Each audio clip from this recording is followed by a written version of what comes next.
पाकिस्तान ने दहशतगर्दों की माली मुआवनत की रोकथाम और इलाकाई इंतहा पसंद नेटवर्क से निपटने में भरपूर इकदाम किए। अमरीकी महकमा खारजा ने रिपोर्ट जारी कर दी। अमरीकी महकमा खारजा ने अपनी रिपोर्ट में दहशतगर्दी की माली मुआवनत की रोकथाम में पाकिस्तान के किरदार की तारीफ की। जायजा रिपोर्ट में 80 से ज्यादा दहशतगर्द तंजीमों का जायजा लिया गया। बताया गया कि पाकिस्तान में 41 ग्रुप फाल हैं जो गैर कानूनी रकूम की मुंतकली की सर्विसेज से फायदा उठाते हैं। रिपोर्ट में साल 2023 में दहशतगर्द हमलों में तेजी से इजाफे समेत अहम सिक्योरिटी चैलेंजेस पर रोशनी डाली गई।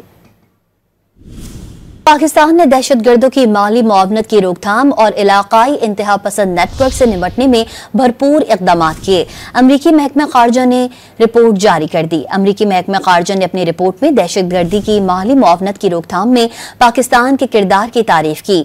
जायजा रिपोर्ट में 80 से ज्यादा दहशतगर्द तंजीमों का जायजा लिया गया। बताया गया कि पाकिस्तान में 41 ग्रुप फाल हैं जो गैर कानूनी रकूम की मुंतकली की सर्विसेज से फायदा उठाते हैं। रिपोर्ट में साल 2023 में दहशतगर्द हमलों में तेजी से इजाफे समेत अहम सिक्योरिटी चैलेंजेस पर रोशनी डाली गई।